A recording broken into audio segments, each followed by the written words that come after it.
part of my PhD work was to look into a problem, something that was, in a sense, it's like a ghost in the cockpit.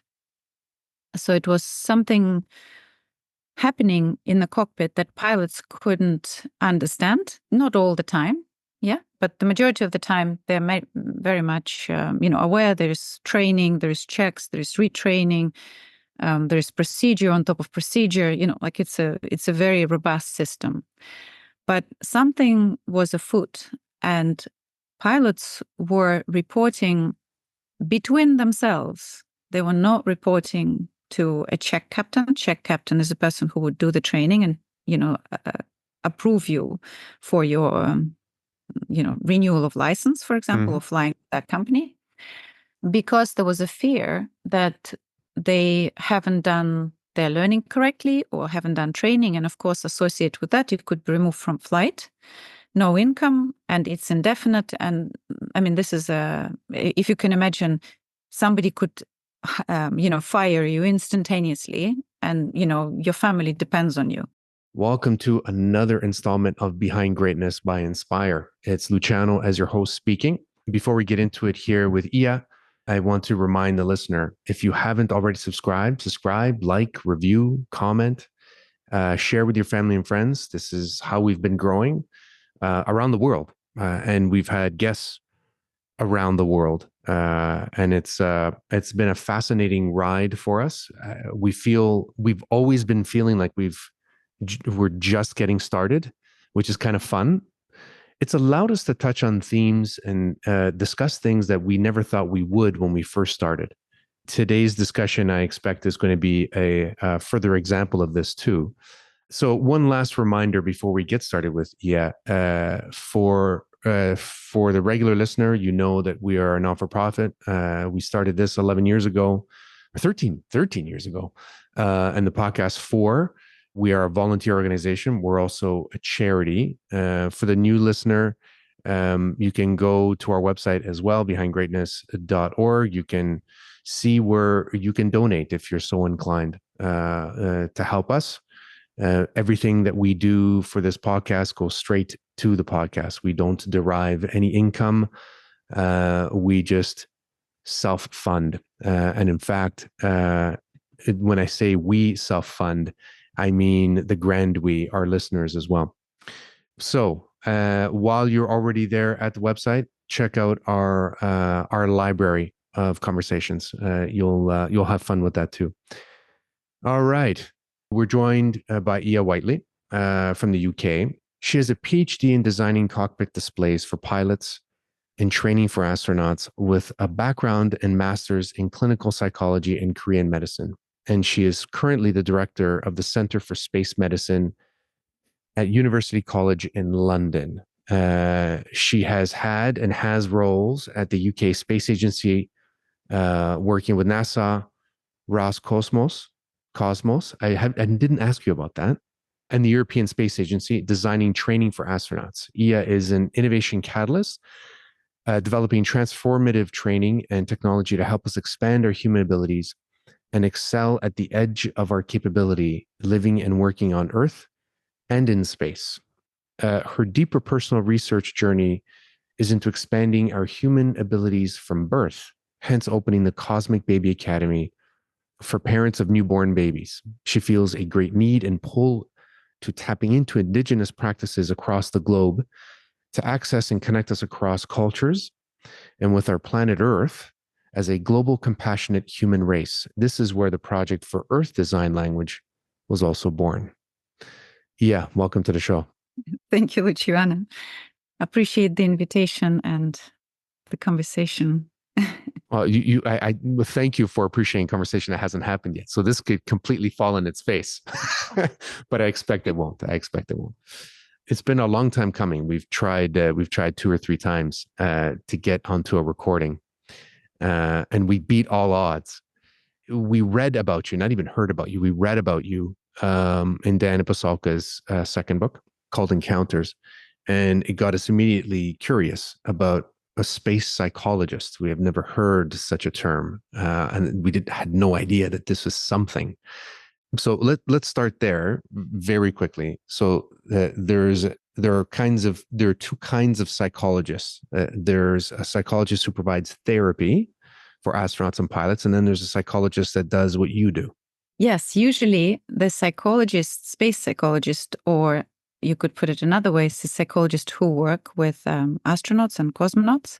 And there are, of course, taikonauts, and there are many nations have their own name now Mm-hmm. for people leave Earth to explore the unknown. Mind you, you can stay on Earth and explore the unknown. There's many unknowns, as we know. Mm.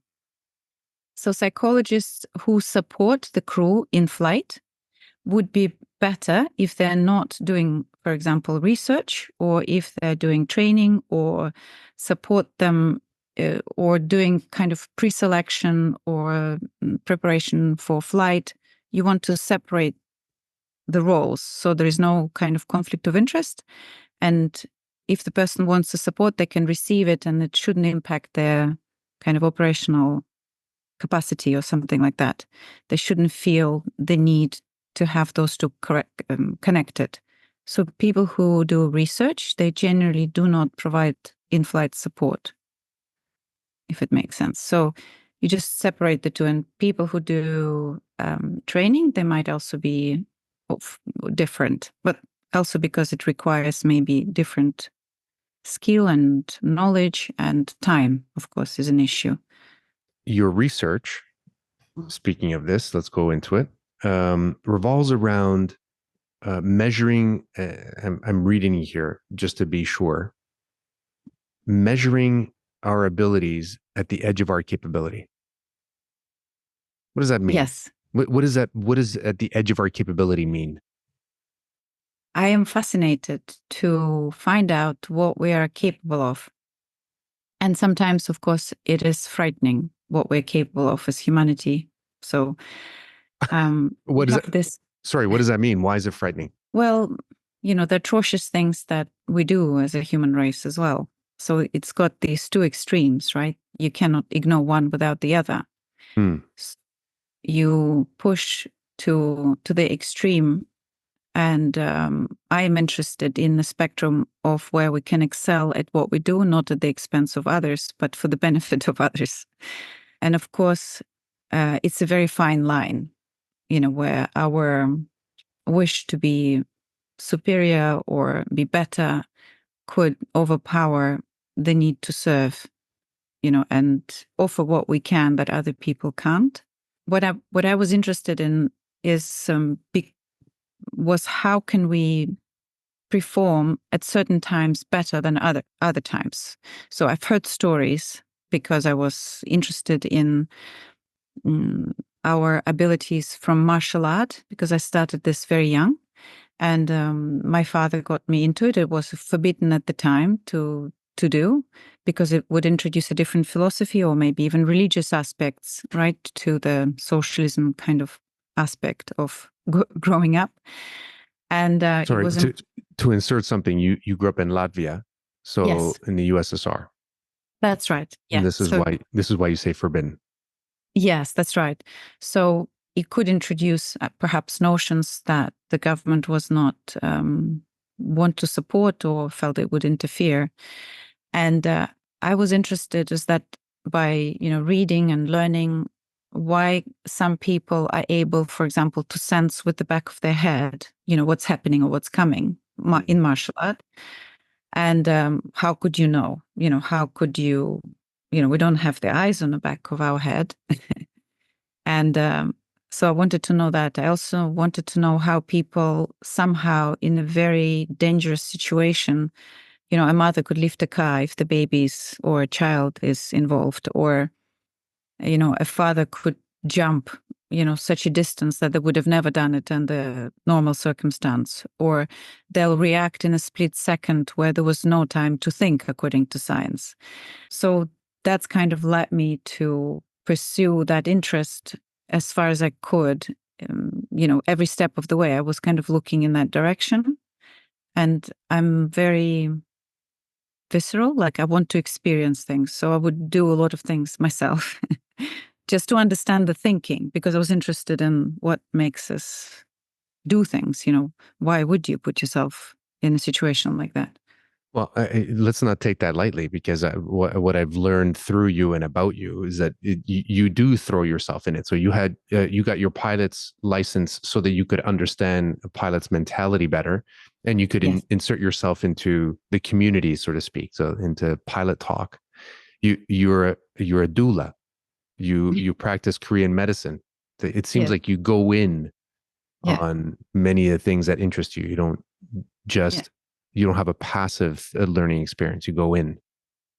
Yes. Yes. So I think most fascinating for me was skydiving in terms of being, throwing yourself at will, out of an open door and just Sure. jump out. So that doesn't kind of go well with the pilot license. So, you'd rather land the plane if you can, but bailing out, I guess, is an option if you've got a parachute. Is an option. This has taught you to appreciate a different kind of language, an unspoken language. I guess the language of working or being or thinking or existing on the edge. Pilots and astronauts are living already on that edge, just by virtue of the fact that the vast majority of human beings will never have the experience that they professionally have. So they're already on the edge by their profession. Um, but you want to understand the outer edges of that edge. Yes. Yeah, well, that's a good way of putting it. Hmm. So I will kind of start from afar. Is that in terms of what motivates people to actually, go beyond that edge in a way where they don't know, are they capable of or not? I've met Alexei Leonov, who is a first person to walk outside spacecraft. So he was the first person to do the spacewalk. And when he approached me and he figured out that I probably speak Russian because it was in the UK. Mm-hmm. And he said, well, I just could tell, that you would. Just like, how would he know? And so we chatted about it because I was already doing work in space domain. And so I asked him, a typical question that you would, like, why did you end up, going to space? I mean, how did that come about? It wasn't even an option when you were, growing up in your career, right? Mm-hmm. At that time, there was no space flight. And so he said that the reason I wanted to fly was because I wanted to see the clouds closer. Ah, oh, it's a very Because he's childlike an response. yeah, but these people who are true to themselves, they are very, in some way, there is this preserved childhood innocence and curiosity attached to that. And they're fascinating people because they are in touch with that drive that makes us explore Mm. without then they are considering consequences, but it's sort of like it doesn't stop them because obviously all the training, is to do with prevention. So you're not putting yourself and, more so, you don't put your colleagues at risk or mission at risk. That's very high on their priority. And they would do literally anything not for that not to happen. But even then, they are willing to go into the unknown and just see, what would rise in a way, and whether they can rise to the challenge as well. So I could see that where that kind of response, attitude, mind frame gives you the tingles. I could see that. Yeah. You said in another interview I listened to, you said that you're very protective of pilots and astronauts, and you talked about their unique cognition. You want to go through that for a moment? Sure. Yeah. So what I find, part of my PhD work was to look into a problem, something that was, in a sense, it's like a ghost in the cockpit. So it was something happening in the cockpit that pilots couldn't understand, not all the time, yeah, but the majority of the time they're very much, aware. There's training, there's checks, there's retraining, there's procedure on top of procedure, like it's a very robust system. But something was afoot, and pilots were reporting between themselves. They were not reporting to a check captain. Check captain is a person who would do the training and, approve you for your, renewal of license, for example, or flying that company, because there was a fear that they haven't done their learning correctly or haven't done training. And of course, associated with that, you could be removed from flight, no income, and it's indefinite. And I mean, this is if you can imagine, somebody could, fire you instantaneously, and, your family depends on you. Sure. It's terrifying. It's terrifying, for one. So could you imagine flying with that? Right. Yeah. And yet there is a hint from either pilots, or maybe you have experienced that, and it kind of, you could write that. So it happened, and then everything was fine, but you don't know what happened. And so what was happening at the time is that, for example, the logic of design of the cockpit did not fit the thinking, the cognitive process of pilots. And for example, this is when the automation was introduced. So we went from a dial, like a clock, dial clock errors. Yep. So all the cockpit was full of this analog, that's why it's called analog cockpit, analog dials. And you just read them, and there will be loads and loads of them. It will be like a design of many, many dials, and you would just know where to look and when to look. And they will be doing this all the time, scanning. But it's all transparent. So it would be really up to you that you have not noticed. Yeah. So right. It's you. And if something is not working, they'll do that. If the error is stuck, for example, just as you would do in a mechanical like instrument. A flick of the finger. Yeah. Yes, just to check if it's, if you're really out of fuel, or is it just stuck? Yeah, right. Or you should be your expectation that the fuel should be decreasing, but it is not, for example. But there's an expectation, and you match that picture with what you see. But with the glass cockpit, it's reason it's called glass, because it's became all of these instruments were transferred to a computer screen. So it kind of, that's why it's called glass. So it was now full of screens and also buttons, because you would push a button to activate something. And there was an automation introduced. So automation would make an aircraft perform certain parts of flight, or certain actions that a pilot would do simultaneously, but it will do it at just control that particular function. For example, it will control, how far the nose will dip. So you will say 3 degrees, yeah, and it will be ascent or descent, and the aircraft would listen and it will, descend or ascend. But if you put the 3 degrees, for example, descent, and don't match or don't advise on the speed of descent or speed of the aircraft over the ground, then the aircraft will keep the angle, not control anything else. So that means if you're descending, you will obviously increase speed. And if you're ascending, eventually will slow down. So pilots will put in certain modes, they're called automation modes, this being one example. And there is an accident related to this, to the degree of climb and descent, or both. And for example, they will put in the speed as well. So the speed that they want the aircraft to maintain. But there were some rules that were untold to the pilot. For example, if the aircraft can't maintain any longer that speed, for example, it will disengage.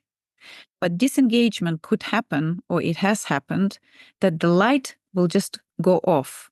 the aircraft is not stalling. There's nothing dangerous happening. It's just the aircraft, for some reason, can't maintain that speed, being it too fast or too slow, something. Mm-hmm. So you can imagine the situation is developing further, such as it's going too fast and descending too quickly. But when you're in the clouds, or maybe there's no measurement, visual measurement. But also we're very trusting as human beings. If we've seen it a couple of times, we just easily will relax, and just go with it. Mm-hmm. So then there is an approach where we are approaching a situation that will be critical. So it's either terrain, right? Or it will be, loss of speeds close to stalling, where the aircraft basically can't maintain flight and will just be dropping quite rapidly because it doesn't have forward speed. So then the alarms go off, obviously, because there are built-in, protection, obviously. Yep. Well, not obviously, but it is built into the system. But the pilots don't understand what happened because both pilots, they have engaged a particular mode of automation. They've checked it together. So because there's a protocol that, for example, engage descent, let's say, 3 degrees. And the other pilot, who is maybe a pilot not flying, but they will repeat. And the idea for repeating the next action is that I heard you, or okay. I will execute what you just said. And it's sort of an instant check. It's sort of like, did you hear me? Did you get it right? Did you put 3 degrees? So like if we had the system in the household, I think we'll have a much better communication. Please put the kettle on. Please put the kettle on. Putting the kettle on, you'll hear back. That would be like ideal. A dream. That would be a dream. Yeah. True resource management right in the house. And so there are a lot of built-in parameters to stop that. But what happened is that what we're not good as humans is cueing by absence, meaning that if the light was on and then it went off, our mind will not register it as easily if the light went on. So, for example, we have 2 lights or 3 lights, and one would go off, and we're not looking at them. We are less likely to see it going off than when it comes on. So we'll be drawn to that quicker. Or our attention would be attracted rather than distinguishing something. Extinguishing, the light extinguishing. And so these things were happening and the pilots couldn't understand how did they arrive to this emergency, alarms going off when they've actually done everything by the book, just as they were trained.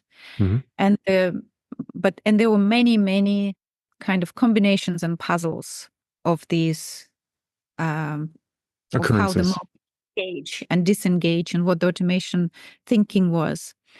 And so that's why in time there were like these cartoons that pilots probably did, and they would say, there's a ghost in the cockpit, because the mode will go off and disengage without them doing anything, or something would happen and they can't understand. But the priority for a pilot is always something called stay ahead of the plane. So it's sort of like when you're driving, you're preempting that the traffic light is there and you will be starting to slow down or expecting to turn a corner, and you would be kind of ahead of that, occurrence of what you expect to happen. They do this right to landing. So we've got maybe, a shorter span, but they have to remain in flight. They cannot brake and stop. There's no option like that, to restart the simulation. They have to like run through with it, and whatever happens, the decision is made. So because of that, they have a different cognitive processes. They have to catch up really quickly. They always have to have the worst plan in mind that it will happen, and have plan A, plan B, plan C, plan D, and also anticipate, what the other person can or can't do. It's sort of like, and this is all dynamic. Yeah, you mentioned their situational awareness. Sort of interrupt very quickly because there was something very, very cool, and I used this in a discussion too the other last week. Their situational awareness is such that they view things spherically. So when you say dynamic, spherically rather than just straightforward like we do on planet Earth. Correct. Yes.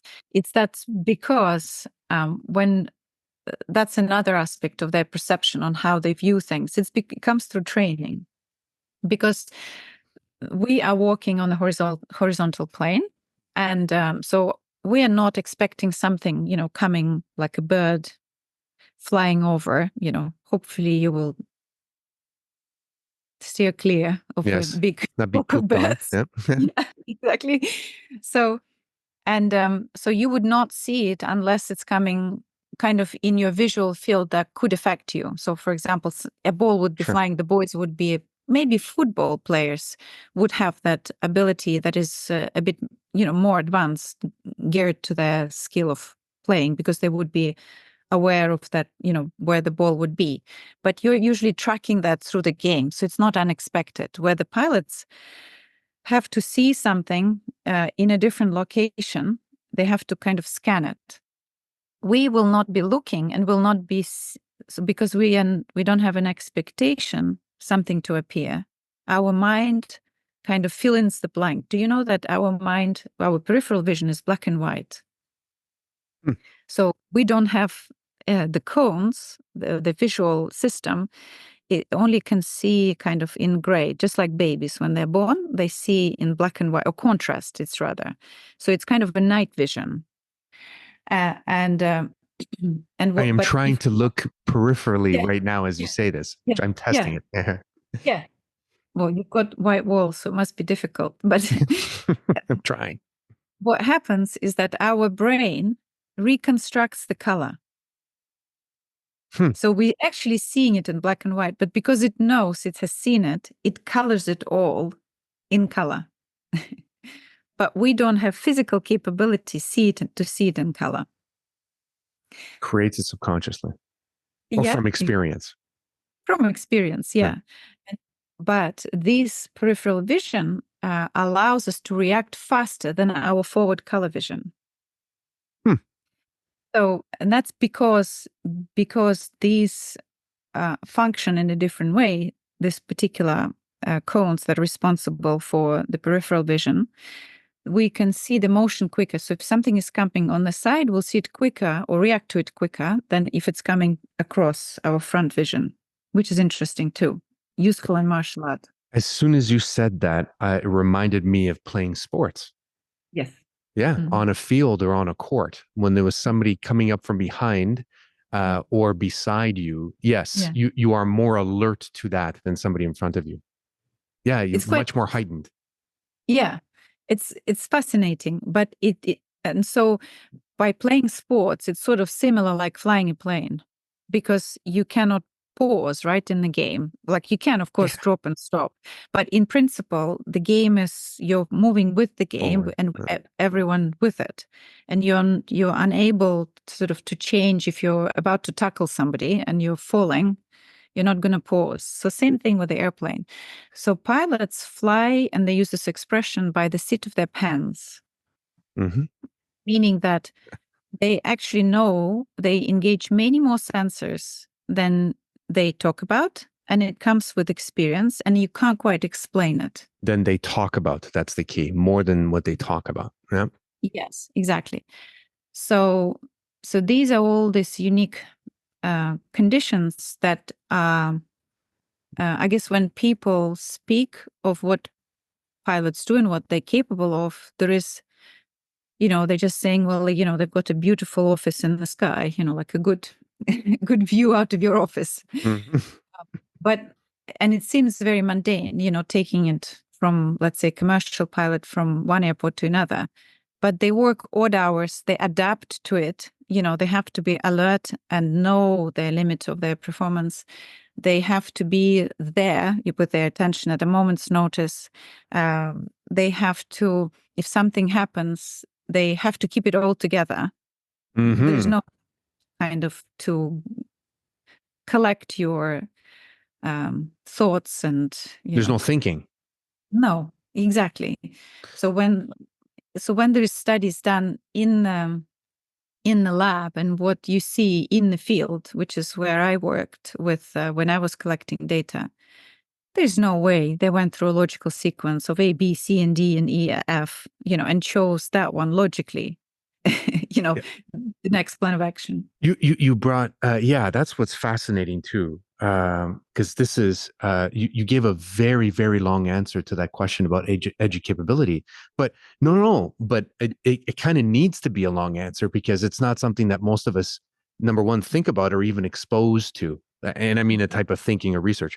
So there's one that you've given often enough, an example to kind of bring it home for people here on planet Earth. It's is surgeons. So you say surgeons, firefighters also have the same, where two surgeons who are both experts in whatever, right, whatever specialty, are both at the top of their game, but both have a different process of being that expert that everybody seeks. But they don't communicate how they're experts; they just do it, and they think everybody else who's an expert does the same. But that's not the case. And Yes. that's the niche of research that you are in because you want to understand what people are not thinking when they're at the top of their game. It's touching on professional intuition, right? And this is again, so professional intuition, it's that edge, right, of performance of why did I do that? And what is interesting is that they will usually justify, all the experts, myself as well. I would justify, depending whom I'm speaking with, my actions. So it will be palatable for them and comfortable for me. It's just normal thinking, right? Mm-hmm. Something happened, you just do that just because it's a human nature to do that. But what for surgeons, pilots, or safety critical professions, they have to think, okay, will I get, told off about this? And when they get told off, it's really drastic, right? Mm-hmm. You know, you don't know why people, you don't always know why people die in surgery. There are certain that we're all different, but we Sure. look different, but internally it doesn't, it's not one anatomy as well. So we're very different. So we like everybody has their own internal clock on how much, you know, how things move inside and how they work. It's like it's a different system. Sure. So can you imagine, the same surgeon working not on the same BMW car, but they every time they go in, they don't know what's going to be there. It's always a different mechanism, and they have to use all of that experience that they have, to leverage all of that. And then the most difficult thing, I think, is to be in a teaching hospital, in a teaching setting for a surgeon, because they have to justify things that they may do by breaking rules of what they've been told. Ah, yes. But they're not allowed to teach that way. And I have come across one particular anesthesiologist he had an exceptional rate of performing a very difficult procedure with great success, meaning people would get anesthetized and it was an epidural, Mm-hmm. and it will remain,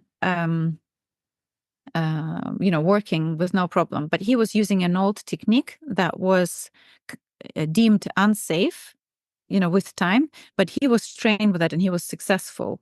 So I don't know the details of why he was doing that, whether it's allowed or no, but I knew that that new surgeons, or not, well, new anesthesiologists were taught a different technique, and Sure. that technique was not used because it was deemed unsafe, or it was very, very difficult to have a high rate of success. So there was a new technique that was introduced.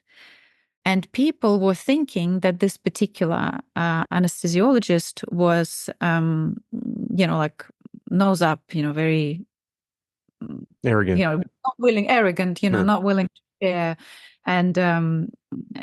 But because you can see he was already ostracized in a way because he was not following the new traditional Current safe. guidelines. Yes. Yeah. Yet he was successful. I don't know how many. It was more than 90%. I don't know what the right statistic would be, but it was higher than Mm-hmm. anyone else in that hospital, and he had a lot of experience as well. But he was also not teaching that. But he was not teaching that. Why? Because it was not allowed. you know. Hmm. So he becomes, by the system, he becomes pushed out, and he can't share it with anyone, right? So why would he be then, arrogant or appear arrogant to others. And so what happened is that he agreed to do this methodology with me, where I helped them to map their thinking as it happens, rather than do this pre-verbal knowledge that they don't usually articulate, or what happens is they don't always know it. So the technique is called I view expert, and that means is that I view through experts' eyes, because the technique allows you to hear their thinking and see what they're doing at the time. And when I sat with him, he just would not stop. He just had an entire, I don't know, mountain freshwater river, when the mountains were melting with snow. He was just wanted to share everything he's got. And his colleagues were astonished. They were so overwhelmed with how much he had to share. Mm-hmm. But it was, somebody put a dump, and he had no chance to let all that experience flow. And, so things like this happen. So these two surgeons, coming back to answering your question, is that they have no need to share exactly what they do, because they're doing it successfully, and there is no, for example, an error that happened that has to be examined by medical board, where things go more into detail.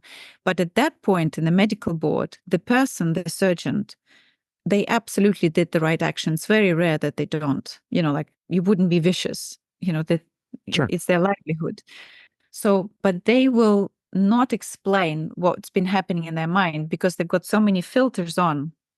It's safety, it's insurance, it's, job security, everything else. So they will explain of why they made decision, not of why they've made it. They might believe so that they've made it because of that, protocol or something like that. And in fact, you don't know at what point the surgery started to go wrong. It could be because they haven't slept enough, or they could be worried about something else. It could be someone passing them an instrument and it dropped and it got them out of, distracted from something else that was happening. There could be so many things that, have nothing to do. But if you are watching through their eyes and hear their thoughts, nothing can escape you, and you're almost like reliving the same situation.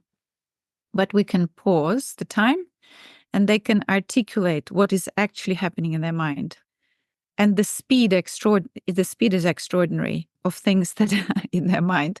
Sometimes we pause for 5 minutes for them to articulate of what they're actually doing, in the last couple. That's an example why our verbal language that we invented is not enough. Because when you say hearing thoughts, floodgates open, that's where like the real learning can be or should be. If we all want to be experts in something, the real learning is the hearing of the thoughts of somebody who's already there. Sometimes we're not ready to hear it, even if we are told. That's the other thing. Yeah, sure. Yeah, Sure. and that's interesting with an expert, right? Is because they're willing to share, but they can see the other person can't grasp it. Yeah. They just don't have. It's almost like you need to have a thread, and you need to have certain things on the thread in order for you to build the next brick. Like we were talking about martial arts, and I know I interrupted you a few minutes ago when you started to say something about martial arts, and then I interrupted with the sports thing. You told me your experience of martial arts, it's like attaining undrafted knowledge through time. I like that. Yes. So did I. That's why I wrote it when you said it. Okay. We had a Shaolin master on about a month ago on the podcast, and he said his thinking or his practice changed when, I think I mentioned this to you too, but I could be wrong. It changed when he decided that he wasn't doing martial arts for the physical capabilities that it was giving him, but for losing himself in time. Oh, And beautiful. yeah, and he didn't say it on the podcast. He said it on a conversation we had before, but he said when you lose that time, what you really want, you want yourself to replace coincidence. Uh-huh. I know you said something to me about coincidence, is that you don't necessarily believe in coincidence, but because they're really signposts. And the more you notice them, the more they come. I suspect when you have professional intuition that you're tapping into, then you are more aware of things than you otherwise wouldn't be. And so you start to notice patterns that others don't. I'm talking to a psychologist here. So again, what do I know? You're giving me like a half approval there. I'm not even sure. Um, okay, so let's just, but let's use this to tie into something else I wanted to talk to you about, because there are many things I want to talk to you about. I didn't want to lose thread on space. So, Yes. you do a lot of work, and you've done a lot of work with astronauts and space agencies. Do you want me to talk about coincidences or not? No. Oh, Don't know. Yeah. okay. Well, let's do that. Let's go back. Let's put aside space. Let's talk coincidences. Yes, go. Sure. You're waiting for Yeah. my question. You were getting impatient with me. No, it's okay. I was just wondering, maybe you had, maybe it was just a thought, but I think it's very important. Coincidences are vital, I think, and their recognition in safety critical environment. Because if something, so just like I mentioned that pilots fly by the seat of their pants, astronauts do exactly the same, and firefighters do the same, and surgeons do the same. So they have a feeling, something that the colloquial term is gut feeling, is that something is not afoot, or you feel like you are in the flow and things are going well, right? So all of these are kind of also signposts. But professional intuition, I would say, is different to me to coincidences. These, although by becoming more observant and more aware, you are maybe spotting the clues. They're not coincidences, but they're like clues of things that can go wrong. To me, it's a difference. And there is a book, it's actually really beautifully, it's like a science about coincidences. There are many, many types. If you wish, I will send you the reference to it. Yes, please. Yeah, and I'd highly recommend it. I think it's Diana Pasolka who put me onto that book. And so I've treasured it. And there are many types of coincidences. So people in extreme environment are sometimes, well, not sometimes, I would say highly superstitious in a way. That's another way of putting it, right? That they will do certain rituals in order for something to make sure it doesn't happen. Like there is one thing Gagarin. So the Gagarin is first person to fly in space, right? Who went into orbit and circled the Earth. Yuri Gagarin. And so on the day that he crashed in a kind of very routine flight, he went back home. And this is like something you don't do. Like superstition says, you don't go back home. If you've forgotten something, it's a really bad omen to return. And you have to, some people say you have to look in the mirror in order to get rid of the bad omen. And so he was coming to training, or to his to the airport where he was about to fly, and he forgot his ID. But obviously, Gagarin was known by everyone, especially where he was flying. They knew who he was. Yeah, he didn't need his ID, to get through the gate. Not really, if he has forgotten it. But because he is, a person of, procedures and, not pushing the line, and, he wasn't, looking for excuses, for something. He had a high standard to himself. So he actually went home to get the license. And a lot of his colleagues say if he didn't go home, to date, they still say that, and which is interesting. So there is a lot of these aspects so it's almost like it's not a coincidence that this has happened. There was almost like a delay in the system, delay in time for him to consider maybe not doing it, because he never ever forgot his license before, or pass to get to the so this is interesting in terms of just examples from flight and space.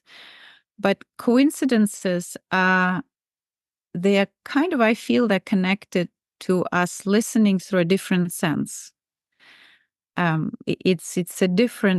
It's something that science is not yet, can't detect or doesn't know how to approach it. Maybe methodologies are yet to be, stretched, or new methodologies are required. So we only talk about this either, in case studies as psychologists, as anthropologists talking about this culture does that, but we don't want to admit to it existing in the reality from scientific point of view. And there are many coincidences that happened to me that had an absolute valid follow-on. But if I go with my scientific mind, which I do, I could explain it away with another path. And hence, coming back to this I view expert, where a person is doing it, and when they try to justify why they've done it, if they're talking to me or to a medical board or to their colleague, they will say a completely different story. And this happens not because they're trying to say a different story or lying. It's just that person just would not understand that path of thought because they don't have the background. Hence, I've learned the language of flying in a way. For me, for them to be open to talk to me about what's actually happening. You use the word explain away. I've begun to be irritated by that expression in English, explain away, because it's a cop-out. Yes. Every time I feel myself explaining something away, I try to be conscious about not doing it. And ask myself why I feel the need to explain something away. Because there's obviously a battle. There's obviously a battle. My own story on coincidences with you. So I didn't tell you this story, but the first time we were trying, I alluded to at the beginning of this conversation that you and I tried a couple of times. We were trying to log on and record, and we were having issues. And while we were having issues, we took a small break, and I got I received a WhatsApp message from a friend of mine, an old friend of mine. I speak to him maybe once a year, and the message just popped up. So I read it, and he left a voice memo as well. So I listened to the voice memo, and he says, "Hey, Luciano, just touching base. It's been a while. Want to talk to you. Let's catch up. I had a really strange dream yesterday, and you were in it, and wanted to tell you about it." We had just finished recording at that time with Eric Wargo, who does a lot of work on dreaming and precognition. Right. So I didn't have enough time because you and I were engaged, and then we took our break and we tried to figure out the technical issues. I asked him afterwards. I said, "Now you have to tell me what it is, this dream." And he says, I had this dream. I don't know. I really couldn't. It was a long sequence, but you were happy and you were recording a podcast, and you were happy about recording that podcast. And I told you that I was really looking forward to speaking to you, right? And to finally recording. And he left this message out of the blue, and I hadn't spoken to him in a year. He had no idea. And we had just finished talking about precognition and dreaming. That's right. It was amazing. Yeah. I mean, that's an amazing topic, dreams, or that dreams feel differently, and people know when it's kind of dream they have. And they could say it with absolute certainty, but they're almost like waiting for, whom they can tell, but also they're waiting to gauge, from you. Do they need to justify or explain it away, or explain it away. Well, really, like get that link so you could connect with them or agree with them. Do pilots and astronauts share with you their dream sequences after they've had experiences? No, I have not had that. Talking about dreams, I don't think so. I mean, I don't recall any event that they would have discussed dreams. No. I mean, because I don't do counseling, right? So most of was doing was to do with training, or it would be to do with research related to a particular. And it's hard to socialize when you're doing work because they have such a tight schedule. Sure. So Sure. if with pilots, you're like you, it's in a different setting. But with astronauts, like for example, we had to fly to Houston to find 3 ESA, European Space Agency astronauts in one place, because you could never get them in Cologne, which is, or ESTEC, or in Europe. Mm-hmm. They were all Let's get 'em doing in the various US. types of training in the US. So from Europe, we had to fly to US on the European grant, Space Agency grant, to Yeah. speak to the 3 astronauts there. And we had it packed, and they are very aware, and they will give you every second that they have for you to get, the absolute essence of what is required. So they will sacrifice their lunch and snack, and they're that dedicated. So you generally, they really want to put it all in terms Sure. of what they can offer in that split time. Fair. So thank you for expounding on that. I'd simply ask that out of naivete, because you being so close in your research and studying these things that most people don't, I had figured that because you are doing such close research to hearing people's thoughts, that maybe that you were privy to this kind of sharing. But it makes sense. It makes complete sense. So can I read something to you? Yeah, I'd like. And it's from Encounters, page 42 on Dan Pasalka's book. This is where I took my first interest, like, if we can speak to Iya, this is why we want to speak to Iya. Okay, so a little bit of context. She's talking about Tyler D, which is the person that she has, and she's given a pseudonym to in the first book and continues in the second book. But he's a rocket scientist, I think, but he works for NASA, and he's been involved with most rocket launches in the last 30 years plus or whatever. It is the reason why Tyler D is a pseudonymous name and continues to be for the foreseeable future. It is the reason that very public people with affiliations like Tyler's always give away some information to the public, but hold back, citing their quote unquote clearances. I heard that astronauts had to sign non-disclosure agreements. I once asked Tyler why this was the case. The answer was obvious to him, and he knew it should be to me too, but I asked anyway.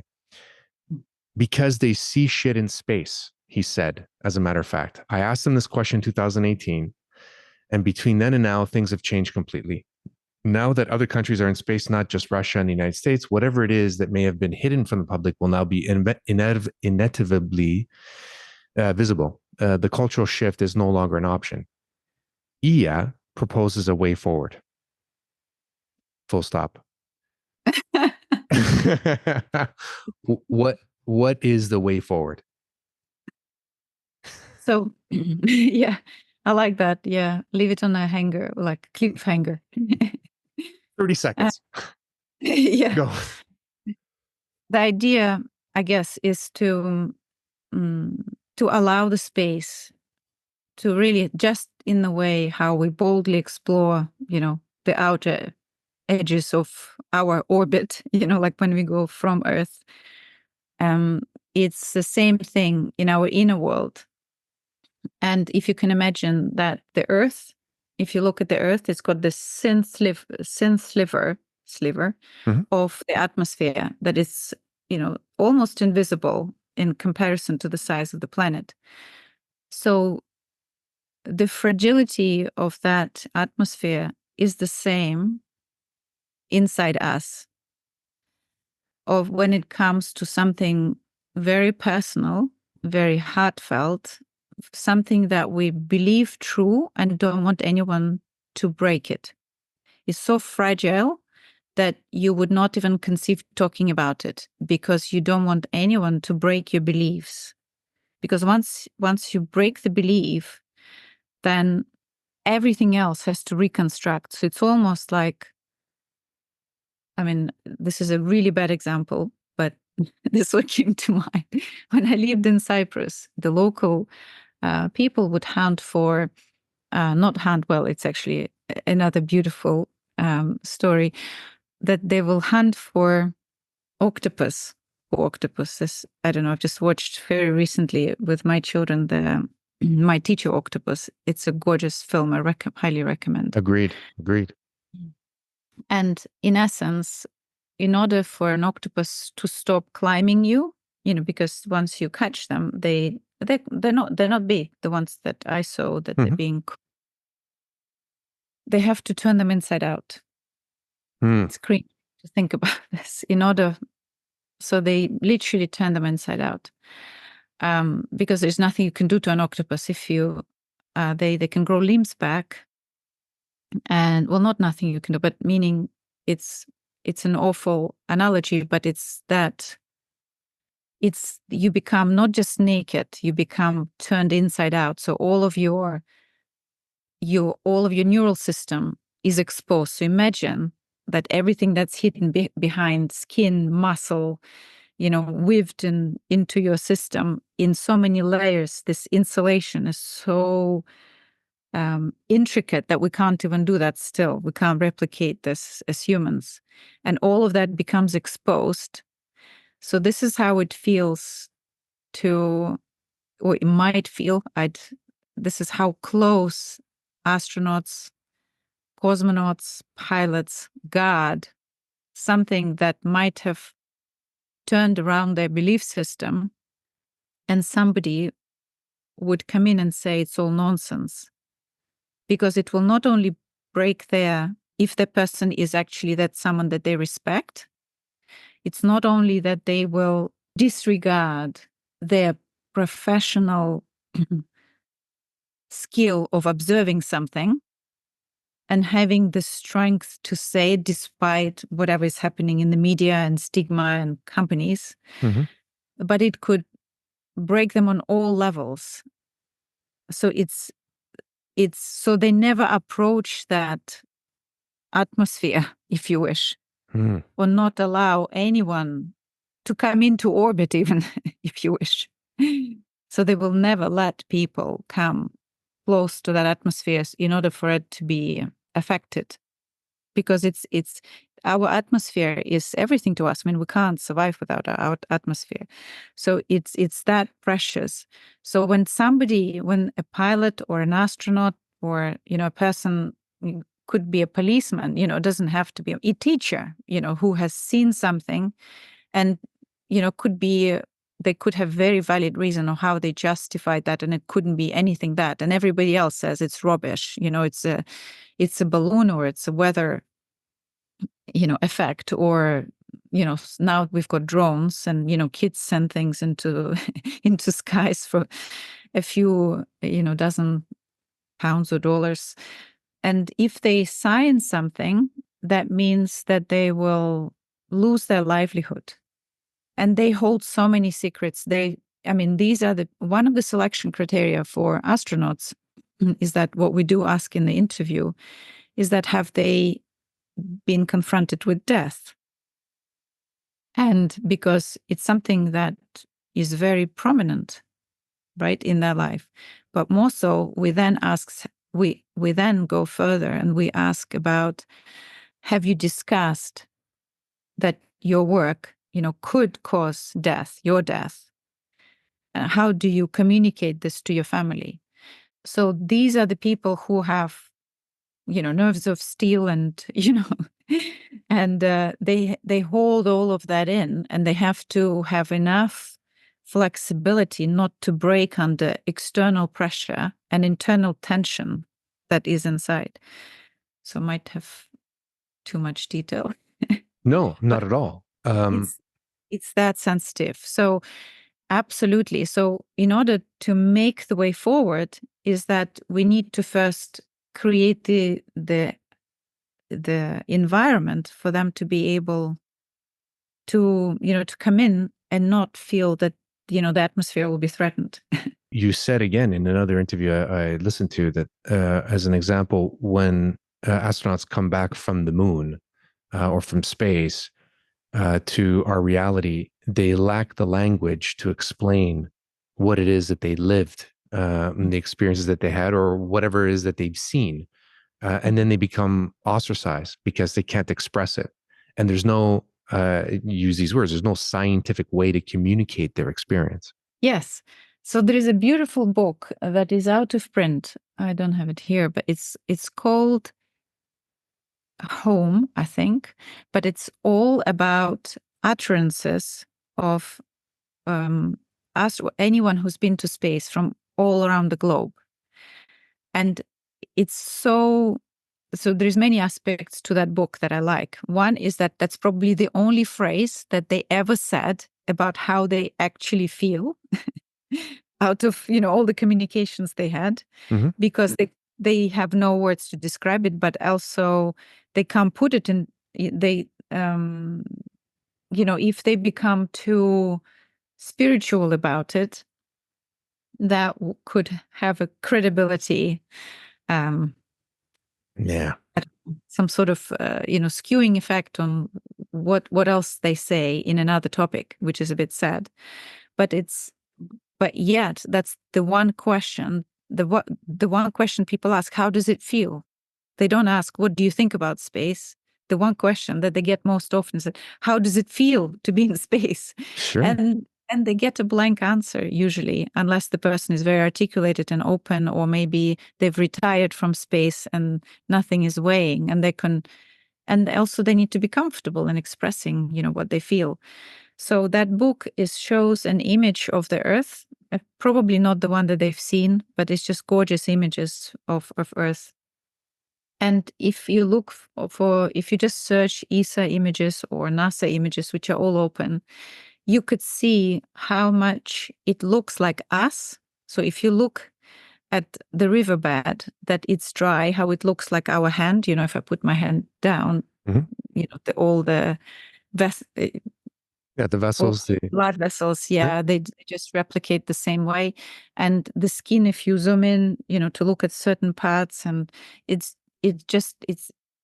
and when you see that from space for the first time, and it's not a photograph, and you are making the photograph, and you're trying to, kind of put all of it in that photograph, but you can't put your experience in it.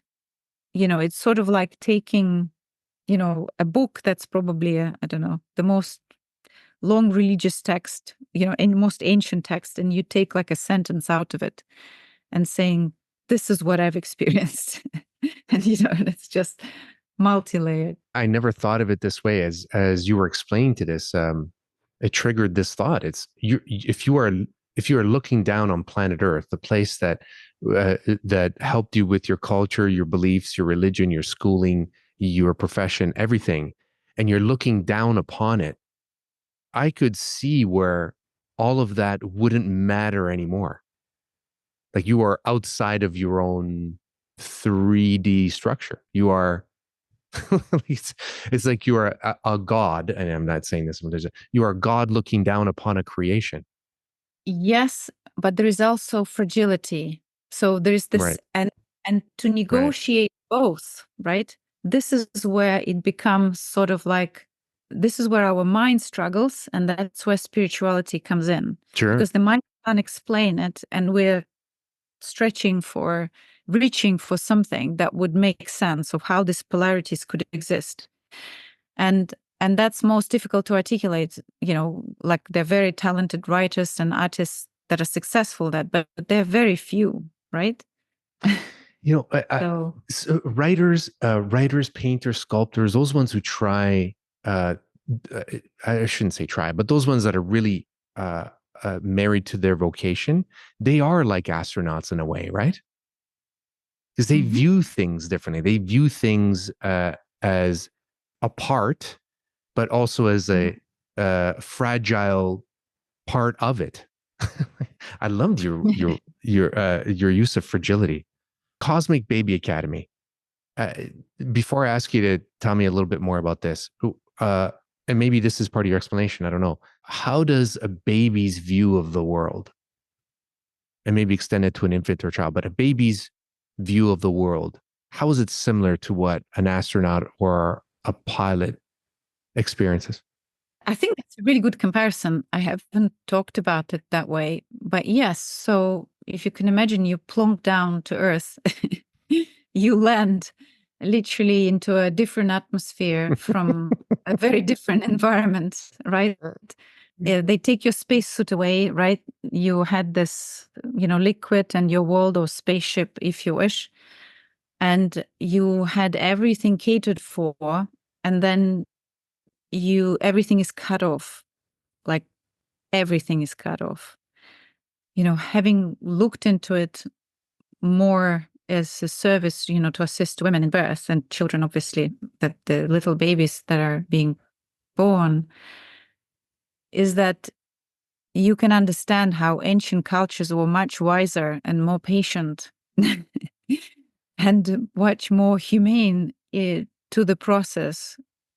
And we, in a modern society, and I mean, in a positive way too, we strive to save life, but we forget the love, and so the efficiency goes. The love goes as soon as efficiency comes in. Safety first, and love is lost. And then, we now discover with all sorts of practices that the trauma is so severe in that first hour and in the process of what the birth process was, because these are techniques that I'm using to help people, dive deeper into their own, space, inner space. And that's where we can find these, or fine tune an understanding. And by changing our perspective, such as that, when you go to space, the only thing that happens is change in perspective. You've seen the photographs, you've talked to your colleagues, you are a trained astronaut, but that you come to orbit and something happens. There shouldn't be nothing unexpected. You probably trained and wanted it since you were a child, potentially. Mm-hmm. And yet that one moment of somewhere, it catches you and you can't compute, because so Cosmic Baby Academy is, it's kind of evolves, I guess, with where I am too, and what questions that are brought to me by mothers. And I think that's most important, is that what rises in the field in terms of what kind of questions come up, because at a certain period of time, there are these type of questions, and time changes and mothers come with different questions. And it's kind of driven by their social experience in the world. And the one thing we take away from, well, I feel like we do, from society, by society, is the right for the mother to know that she knows absolutely 100% what to do with their baby. And we impose on the mother, all these things that she should do, definitely. Like, we're absolutely sure science has proved it. and not only science, politics, social systems, all sorts of things. And yet that's what traumatizes the mother, because she can't reconcile. Do you remember those two opposite things of what she actually feels? And it's possibly some mothers, for the first time, feel in their life. They were so suppressed that they actually have not felt things. This is that, it's that profound. So in a way, the astronauts or people, you don't have to go to space. You could just come and see, a cub in the wild without a mother, and your heart, will melt, because you understand the predicament. But equally, if it's a lion, you are also in a predicament. Sure. So, and having this pull and push, and I think that's where life is. And when the children come to us, we are in that predicament. We are. There's no guidebook, but we also lost our compass. And really, the Cosmic Baby Academy is to help a mother to reassert and find her compass and hear the language of the baby, because the the mother and the baby have this opportunity, that there is no recipe by the book. And it's about picking up the language. It's not just nonverbal, it's multifaceted, multi-perceptual, it's chemical, it's sensations, it's coincidences, of someone saying to you this one thing, or just, touching you in a certain way when you're in a particular state. And that would just change how life runs or flows forever for that person. That's what it's about, that a split second. So what are you designing? You're designing a language to express this. So this is, I guess, language is a good word as a language, language, because language causes problems. Oh, yeah. It also reconciles and renegotiates, and is something that we can express ourselves. And it's also a limiting tool that could be very frustrating, because It's a push and a pull.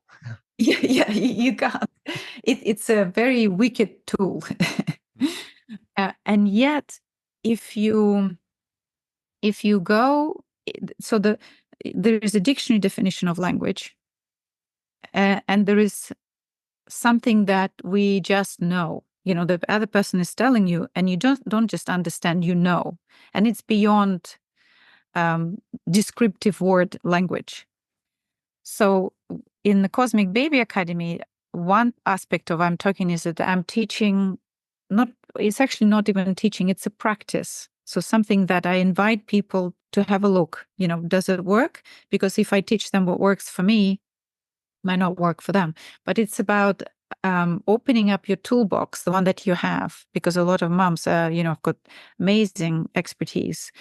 And all of them, they, for some reason, think they're not incapable sometimes, not all, but, they're very capable mothers, of course, but they almost feel like they're presented with this challenge and they've prepared for birth, but forgot to prepare for the baby, which is a normal occurrence, because that's something right in front of you and you've never faced that again. So you want to make sure you're prepared for birth. And you're thinking like, everybody have babies. In the end, you'd know what to do. Your instinct will switch on. But yet our society worked so hard to eliminate our instincts. Yeah. Both for fathers, mothers, grandparents. And so the language, this is one type of language, is where I am allowing the mother to start. It's sort of like what people in extreme environments do, is that they switch on all of their senses in the same thing. So I'm teaching them, in a sense, situational awareness in extreme environment, if you wish. I think so. Just to add here quickly, the mom, the new mother, can actually view things spherically like a pilot does. She can. Yes. And she doesn't know that she can. Exactly. So it's about coming into that awareness that we have other things that we can scan and perceive. And again, some people, it just switches on for some people. For some people, they had no idea they had it. Yeah. And just, it's a surprise to them that it happens. And they comment as such. And some people just need a gentle, have you look from this perspective of, have you, has this occurred, or what about your skills that you have, how we can, see what will work from what you already know. But it's really, so the baby is teaching us, really, they are our teachers to kind of live differently. Your life changes completely.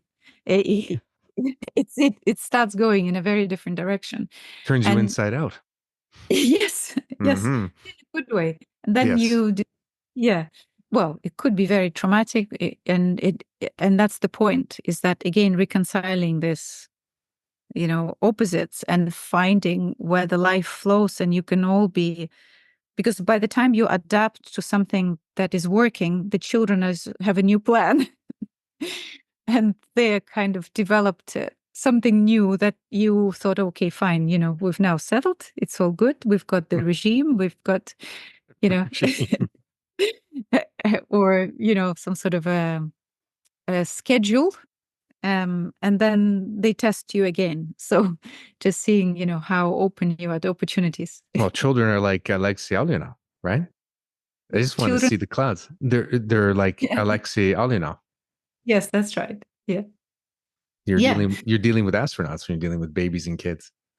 Yes. So one important aspect of that is that if you look at babies, they are curious.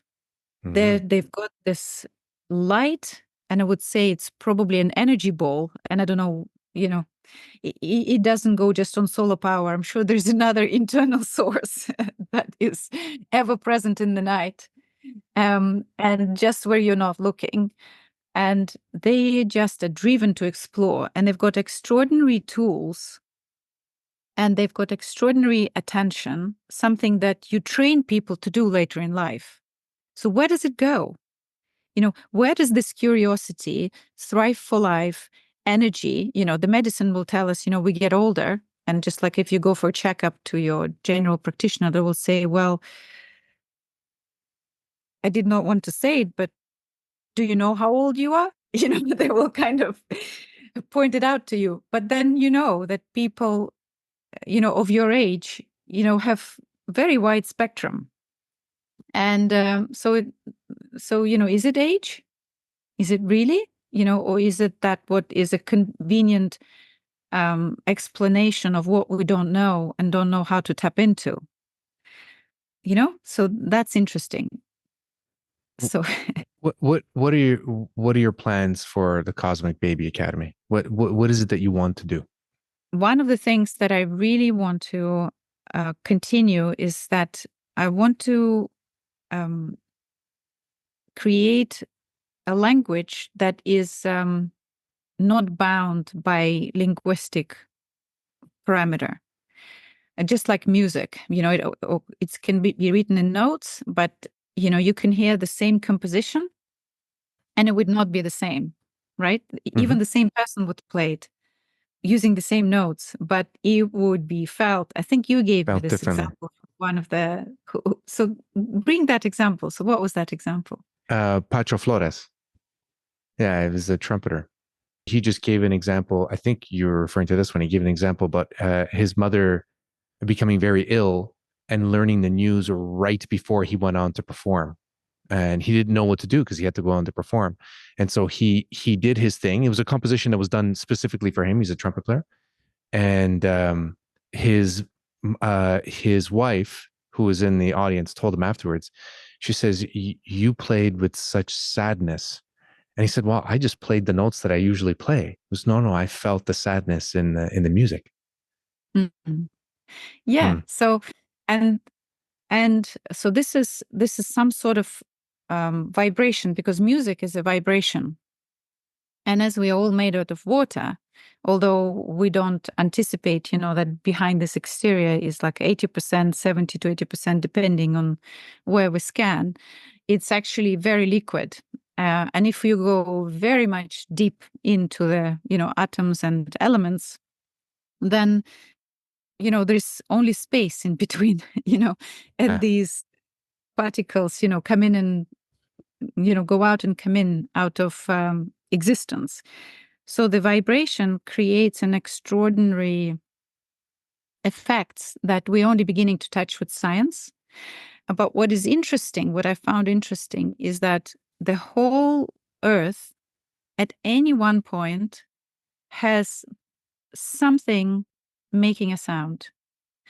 So there's not a single ever, at least, I don't know, as long as we had some creatures on Earth, that there was quiet on Earth.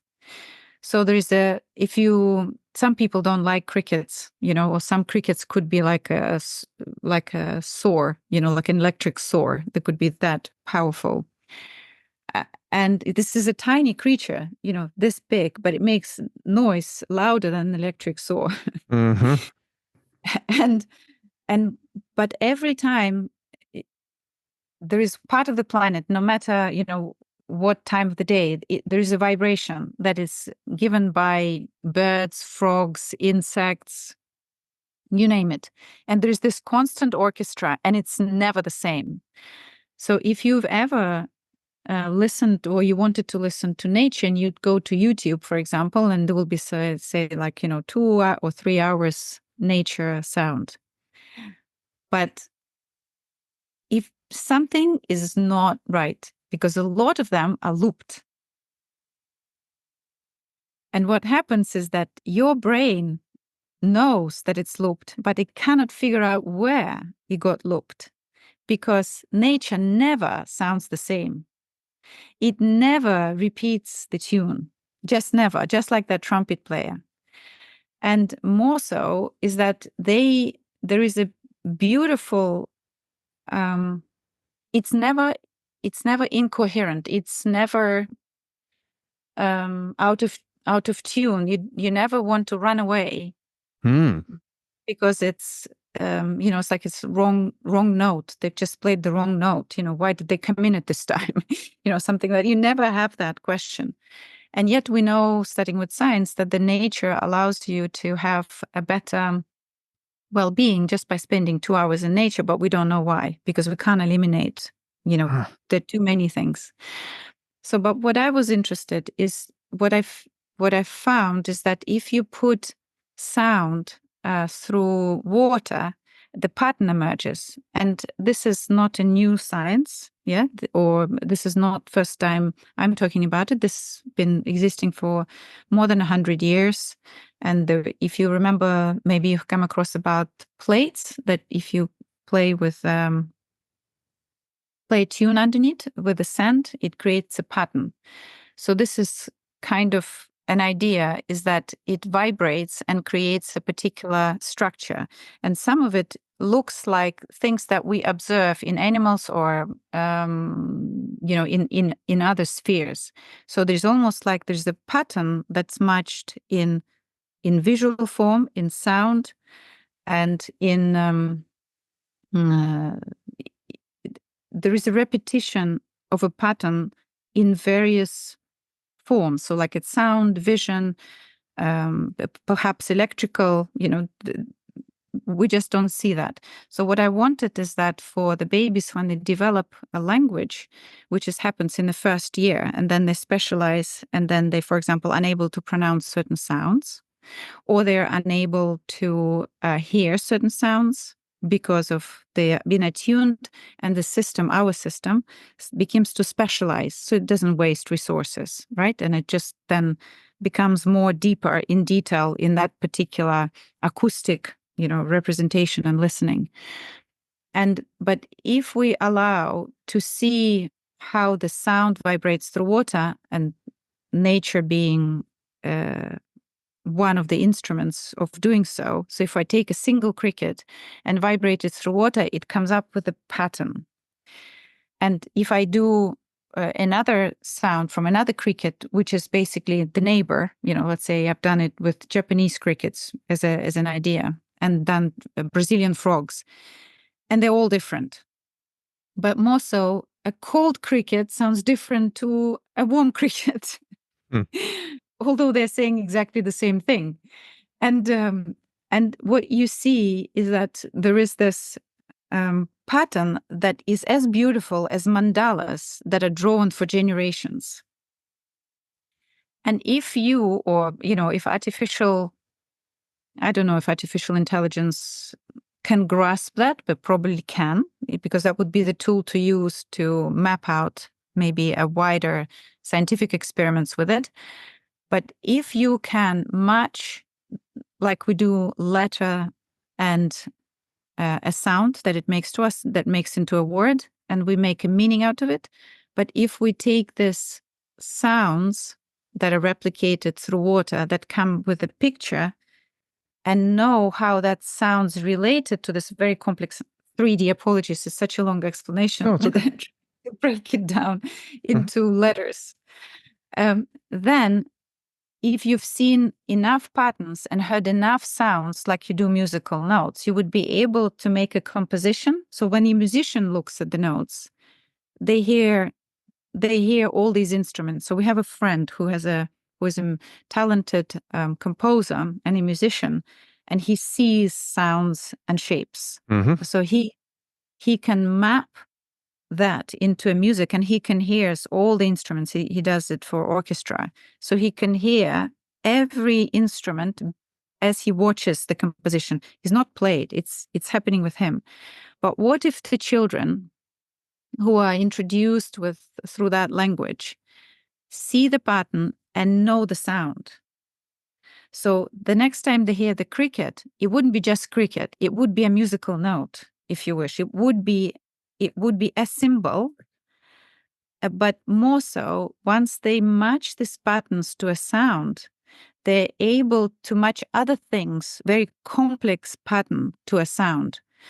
So if, let's say, a child in Australia and a child, I don't know, in Hawaii, or, pick any country, if they've learned that language, and just like musicians or mathematicians coming together, they don't need anything else but that expression of that particular knowing of what it feels like to navigate that, I don't know, math or musical composition. And, if you try to enter, you'd be ostracized because, you're not the person in the know. Yeah. So it's the same as I would, if I were to come from the same city that you were born in, or you came from the same city that I was born, there will be an instant connection.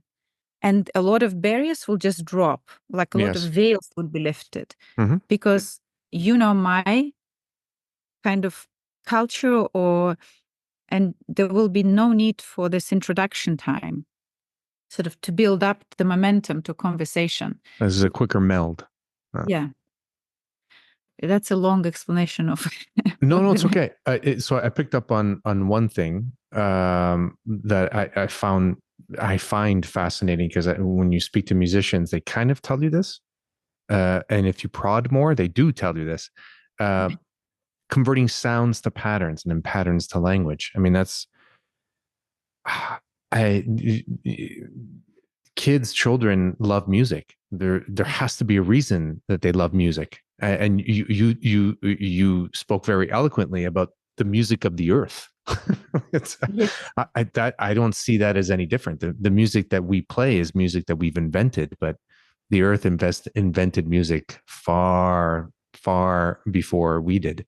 That's fascinating to explore. I want to put more links as well in the show notes about Cosmic Baby Academy, and also you start to put together some books as well that show patterns from sounds. And we'll share that too. A couple of more questions for you. Where do you believe you will be, or how you will exist after you die? I keep exploring that question, and it kind of changes as I delve deeper. And I'm interested in cultural perspectives. And you see, I'm escaping the question by giving you all the scientific, appropriate kind of discussion that I would be expected with my academic circle, because there is no safety net. Like, I don't know what you're familiar with, so I can't grasp onto something that I can explain it to you. There is no common thread of where I could begin. So this is exactly what the professionals, why they don't share the knowledge, because they will skirt around, because they don't want to start where you might not know, or where they might get embarrassed. Like, it's that. Sure. So I feel that through the work that I start doing and collecting, I also collect stories, coincidences that parents have about their children yet to be born. So I have a site for that, where, and I got inspired to do that by a woman who done a project called, I think it's called Final Words or Last Words. And again, I will, reference this to you. Please. So she's a linguist. When she was with her father, he spoke in a language. He spoke in her own language, but he used the words that he has never used those constructions before. And he uttered things that were not typical of him either. So he did not believe or, into something beyond the veil, beyond when we're passing, where do we go? But yet he expressed things that were absolutely in this moments, in days before passing, because she was by his side all this time. And she was able to see him drift in and out of states and also experiences. And she was recording that. And then she opened the website, and that website allowed people to send the quotes of what people said as they were passing. Just the words just before they passed. That's beautiful. It's gorgeous. The book is extraordinary, and it, in all of those words. So if you look at these aspects, there's definitely something there. I believe something is there, but as a scientist, I'm searching every time to kind of to negotiate with my mind that I'm right.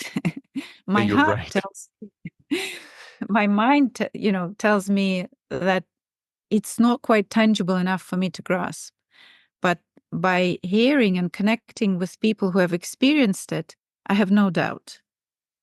But it's again, reconciling that the two is where I am.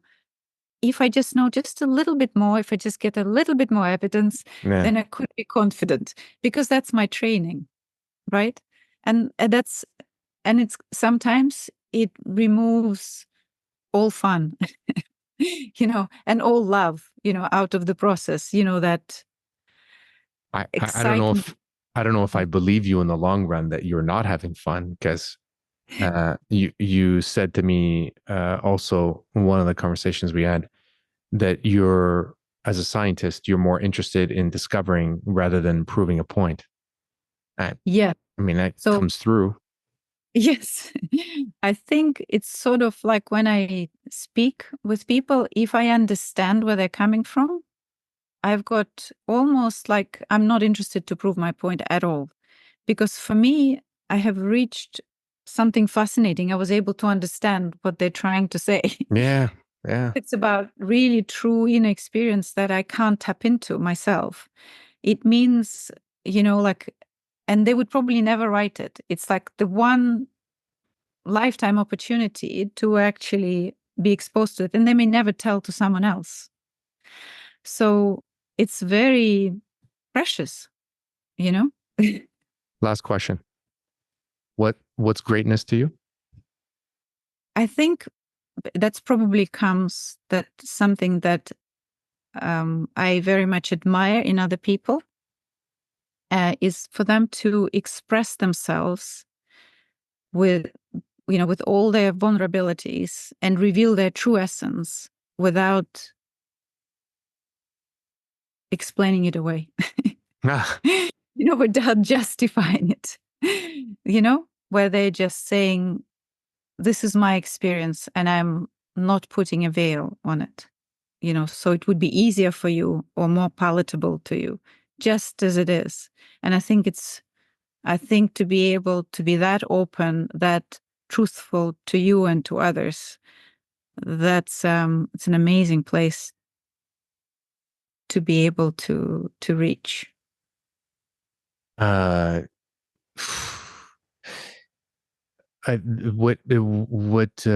you've taught me, I think, is not arriving to a place. It's pushing the edges of whatever place you're trying to discover.